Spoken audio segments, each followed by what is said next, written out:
We've been programmed to believe that the harder we push, the faster life bends. Yet in the subtle mechanics of manifestation, that very chase is the signal that keeps what you want orbiting just out of reach. Every extra ounce of strain broadcasts a message. It isn't here yet. The field, the matrix of possibility, doesn't read your vision board captions. It reads the emotional tone humming beneath them. So the person grinding through affirmations while pulsing with tension is amplifying absence, not magnetizing arrival. This entire inversion, wanting harder equals receiving later, is the quiet flaw almost no one audits. The leak isn't in how many techniques you stack. It's in the broadcast you keep recycling without noticing. The mismatch between the story you speak and the state you emanate. Wanting weaponized becomes repelling, subtle, constant, invisible, expensive. Most people try to override the loop by doing more scripting, more playlists, more morning routines, more late night, just one more visualizations. Yet if your underlying state is a cocktail of urgency and micro-doubt, every added practice is like turning up the volume on static. Thought is electric, emotion is magnetic. Together, they form a broadcast signature that the possibility field mirrors back as circumstances, people, delays, accelerations. You can change the words of the affirmation without ever shifting the tone that powers it, and tone wins every time. The reason nothing happens is rarely a lack of effort. It's a scrambled composite of conflicting signals. I want this. I don't trust it. I want this. I'm checking if it's here yet. I want this. I'm low-key bracing for disappointment. Mixed frequency equals fuzzy feedback. The static only dissolves when the identity underneath the ritual upgrades. An identity doesn't upgrade under pressure. It upgrades under consistent nervous system safety. Identity is not your list of preferences. It is the emotional autopilot your nervous system refires because it feels chemically safe to relive. The body memorizes a state: restless scarcity, quiet certainty, subtle dread, and then defends it as familiarity. You cannot out-affirm the state your body already believes is home. Brain-heart coherence, the simple harmony between what you repeatedly think and what you genuinely feel, strengthens the clarity of the broadcast. When mind wants expansion, but heart loops guarded contraction, the field receives a jagged waveform. Move, stop, move, stop. Emotional rehearsal dissolves that jaggedness. When you repeatedly evoke the felt signature of a chosen reality, calm sufficiency, relational safety, creative overflow, your brain wires it, your body normalizes it, and the signature stabilizes. The field reorganizes not around your wish list, but around whatever you can hold without fidgeting for proof. Repetition hardens resonance. Chasing hardens distance. Regulated presence lubricates emergence. Here's the trap even people who get identity fall into: performance spirituality, complexity addiction masquerades as devotion, layering crystals, timers, binaural beats, 37 scripting prompts, elaborate moon checklists. Often none of that is wrong. Yet much of it functions as a control disguise. The ego feels safer busy than surrendered. Drama reads as progress. Silence reads as stagnation. Act as if quietly mutates into pretend as if. A surface costume stretched over an unchanged autonomic baseline. The dopamine hit of a new technique resets the clock because you subtly declare, "The last method didn't work. I still don't have it." That declaration is a signal. Simplicity threatens the ego because simplicity removes excuses. If the shift is genuinely as direct as stabilizing one coherent state, then lack of results points back to maintenance, not missing secret steps. The mind addicted to friction rejects the door that swings open quietly, yet only inside that undramatic stillness can a clean frequency lock in long enough to mirror back. Two people hold the same visualization. One collapses it into experience, the other keeps looping almost. The difference is usually a microscopic texture inside the observation. Expectancy versus surveillance. Expectancy is relaxed inevitability. Surveillance is emotional checking every few hours disguised as staying aligned. The field is exquisitely literal, compulsively refreshing an app, stalking a metric, scanning rooms for a sign. All reinforce the felt premise. It's not here yet, and I'm unsure. Emotional charge counts. Observation laced with calm trust carries collapsing power. Observation soaked in countdown chemistry diffuses it. Purging desperation isn't apathy. It's releasing kinetic clutch. A simple coherence loop can reframe your day, regulate breath drop presence, prime one elevated emotion on purpose, embody it in a small decision, such as how you send the email or how you walk to the door. Release by stopping micromanagement of timelines. Receive by logging microsynchronicities without overhyping. Reinforce through gratitude, not pleading. Each cycle strengthens a stable frequency, shifting you from sporadic spikes to an anchored channel that starts informing your reflex choices. Then comes the lag, the recalibration hallway, where old reality echoes still bounce even as your inner signature is updating. Most people misread this neutral zone as failure and revert to frantic patching inches before the wave collapses. Think of the lag as residual momentum from prior broadcasts still draining out of form. Emotional relapse triggers lurk here. Comparison scrolls, timeline obsession, interpreting neutral days as negative omens. Neutral is sacred. It is the quiet soil where the new pattern roots if you don't keep digging it up. Use neutral anchors.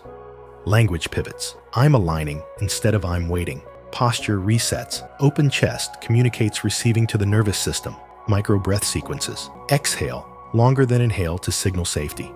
Choice filters. Would the calibrated me entertain this? Timeline selection is not cosmic roulette. It is the arithmetic of repeatedly choosing a consistent inner tone, long enough for probability to condense. The hallway feels longer only when you sprint up and down it checking door labels, burning the fuel you need to remain still and allow condensation.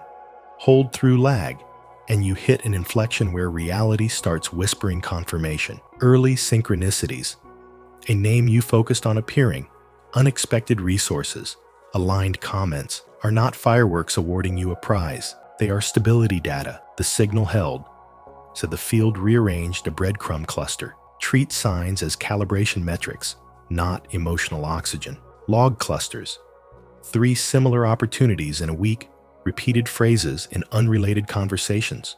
To train your system to normalize alignment instead of sensationalizing it. Momentum scaling now is about expanding capacity so you don't self-reject the upgrade. The nervous system must feel safe receiving what it used to only imagine, or it will manufacture friction to downgrade back to familiar baseline. Replace the old success checklist, numbers, dates, speed, with a state coherence score. Did I maintain relaxed sufficiency under mild pressure? Did I return to center faster after a trigger? Did I act from the new identity when no one watched? Those metrics compound the broadcast that keeps collapsing higher probability strata. Grip less, stabilize more, metabolize confirmation quietly so you don't start chasing the sign itself, which recycles absence. Inevitably, skepticism, yours or someone else's, will challenge the narrative. This is not about pretending subatomic experiments directly validate your journal entry. It is about using metaphor responsibly to shape behavior. The observer effect in physics does not mean thinking creates particles, yet as a metaphor, it elegantly frames how focused awareness plus emotional charge guides decision pathways, micro-behaviors, and thus outcomes. Healthy skepticism refines your practice. Are my sleep patterns improving? Is baseline anxiety decreasing? Are daily choices more congruent? Cynical looping, in contrast, becomes another scarcity broadcast. If I can't see instant proof, I withhold belief, which signals delay and rations energy. Grounded integration means aligning boundaries, habits, and relationships with the new identity so you aren't broadcasting abundance, then entertaining conversations that hemorrhage self-value. Move From a manifestation event mindset to a lifestyle of authorship, a continuous editing of inner state that naturally edits external probability alignments. Coherence is hygiene, not spectacle. Precision beats performance. Quiet beats loud. Subtle beats forced. Now widen the lens. Environment is an amplifier of state. The objects you keep, the tabs you leave open, the people whose emotional weather you constantly absorb, all of that either lubricates coherence or sands it down. A chaotic digital landscape that keeps cues of unfinished loops. Visible trains your nervous system into micro-restlessness, which becomes your broadcast. Decluttering is not aesthetic. It is signal hygiene. The language you habitually use sculpts neural accessibility. Phrases like, I'm trying, I hope, maybe if, build an energetic grammar of distance. Shift toward language that assumes unfolding. I'm calibrating, it's organizing, it's integrating. I'm already that. Evidence is rendering. These are not delusional claims. They are scaffolds for the emotional tone you intend to stabilize. Language becomes a tuning fork that the body begins to trust because you pair it with regulated physiology instead of adrenaline spikes. Emotional alchemy is the next layer. Unresolved emotion is not an enemy to banish. It is frozen signal energy waiting to be metabolized into clarity. Suppressing fear while chanting abundance splits the broadcast. Integrate by feeling sensations directly. Tight chest, restless legs, without narrative layering. Label the physical texture rather than dramatizing the story. Warm constriction in sternum, rapid pulse. Then breathe into lengthened exhale until neutrality returns. This practice rewires association. Old trigger now equals pathway to coherence instead of spiral into lack. Integration collapses the shadow leak. When leaks diminish, broadcast density increases. Denser, cleaner signals. Condense outcomes faster, not because they force the field, but because friction loss is minimized. Manifestation speed is mostly friction reduction disguised as magic. Micro-identity upgrades compound. Instead of tackling an entire life category at once, you embed new identity markers in daily micro-choices. The future abundant self may hydrate early. Finish a focus block without alt-tabbing. Honor a boundary. Choose nourishing over numbing. Each micro-choice is a vote. Each vote broadcasts. Each broadcast partially collapses a matching layer. You are not waiting for a huge external event to crown you. You are dissolving every argument against already being. This is how timelines compress. Gradual internal evidence accumulates until the nervous system concedes. This is who we are now. Once the body concedes, external shifts accelerate because behavior alignment is frictionless rather than a wrestle between conscious aim and subconscious safety. Sleep and recovery are under-celebrated collapse agents. A fatigue system defaults to old emotional grooves because novelty requires metabolic resources. Deep rest increases the brain's capacity for sustained elevated emotion without strain. Elevated emotion without strain is pure gold frequency. Rich, smooth, steady, unforced. People sabotage by pushing late into exhaustion while claiming they are manifesting grind. Exhaustion broadcasts depletion. Restoration broadcasts sufficiency.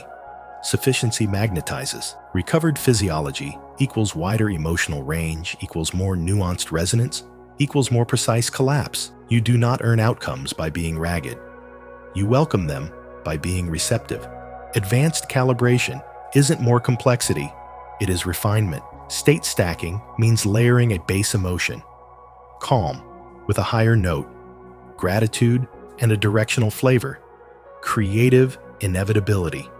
Holding that triad long enough that it becomes a single blended signature. Identity microstacking means pairing that signature with pragmatic action, so the body learns that elevated emotion coexists with grounded execution. This dissolves the old unconscious rule that joy or peace equals inaction. Once dissolved, you stop self-sabotaging gains to get serious. Seriousness was never the magnet, presence was. Joy is bandwidth friendly. Calm is signal clarity. Curiosity is adaptive code. There is also the phenomenon of subtle sabotage after early wins. You begin to think, I can relax now, and unconsciously drift back to the older baseline because receiving felt unusual. To prevent regression, you integrate celebration as stabilization. After a synchronicity, you drop into a two-breath gratitude soak, imprinting the state deeper rather than exploding into a dopamine spike followed by a crash. Your nervous system learns that expansion equals grounded safety, not manic oscillation. Consistency lengthens, amplitude stabilizes, coherence deepens. Eventually, the simplicity you once resisted becomes leverage. You realize you were never chasing an external trophy. You were stabilizing an internal signature until the outer mirror retextured. The practices reduced to essentials: regulate, evoke, embody, release, reinforce, expand. The more you release the compulsion to monitor the sprout, the more the ecosystem organizes on its own. Synchronicity stops feeling magical and starts feeling like protocol. You stop needing someone else to certify your timeline because the internal calm is self-validating. From here, the advanced move is dissolving the category manifestation altogether and just living as the node that naturally rearranges probability by existing in calibrated presence. The less you search for the technique, the more you become the technique. You are no longer trying to pull reality toward you. You have become a gravity well, and gravity does not plead. It simply is. So here is your activation and your invitation. Declare in the comments with the phrase, I am calibrated, and let that be more than engagement. Let it be a nervous system imprint that you revisit each time your mind tries to spiral back into chasing. Not a hype chant, a quiet contract. Share one subtle shift you're committing to, swapping anxious checking for a single coherent breath, choosing language that reflects inevitability, logging synchronicities as data, not lifelines, curating environment cues that mirror identity. This communal declaration amplifies the collective field. Multiple coherent broadcasts create a resonance pattern stronger than isolated effort. You are not requesting permission from the universe. You are informing the lattice. This is the signature now. And if you feel that small internal click, that gentle inevitability settling in, pay attention. That's the actual manifestation moment, long before the form finishes rendering. Stay with it. Let the old chase energy dissolve. Let calibration become default. Consider this. What happens when you no longer manifest outcomes? Because living in coherent authorship makes outcome shifts routine. Sit inside that question. Feel the timeline where that is normal. Brush up against this one. Breathe. You are already broadcasting. Choose what it says. I am calibrated. I am consistent. I am the evidence. And the field, fully obedient to coherence, is already rearranging to agree.